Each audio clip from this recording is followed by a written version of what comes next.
In the name of the Father, and of the Son, and of the Holy Spirit. Amen.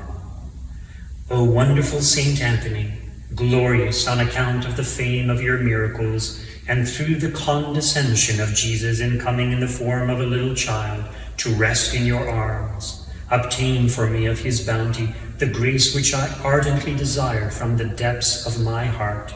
You who were so compassionate toward the miserable sinners, regard not the unworthiness of those who pray to you, but the glory of God, that it may once again be magnified by the granting of the particular request which I now ask for with persevering earnestness. Amen.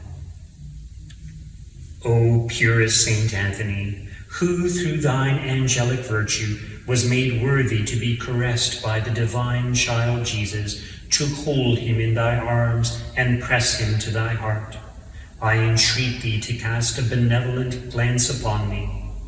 O glorious Saint Anthony, born under the protection of Mary Immaculate on the feast of her Assumption into heaven, and consecrated to her, and now so powerful an intercessor in heaven, I beseech thee to obtain for me the favor I ask in this novena.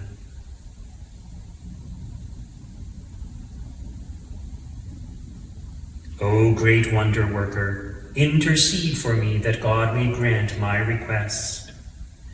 Our Father, who art in heaven, hallowed be thy name. Thy kingdom come, thy will be done on earth as it is in heaven. Give us this day our daily bread, and forgive us our trespasses, as we forgive those who trespass against us. And lead us not into temptation, but deliver us from evil. Amen. Hail Mary, full of grace, the Lord is with thee. Blessed art thou among women, and blessed is the fruit of thy womb, Jesus. Holy Mary, Mother of God, pray for us sinners, now and at the hour of our death. Amen. In praise of Saint Anthony, glory be to the Father, and to the Son, and to the Holy Spirit, as it was in the beginning, is now, and ever shall be, world without end. Amen. Saint Anthony, pray for us.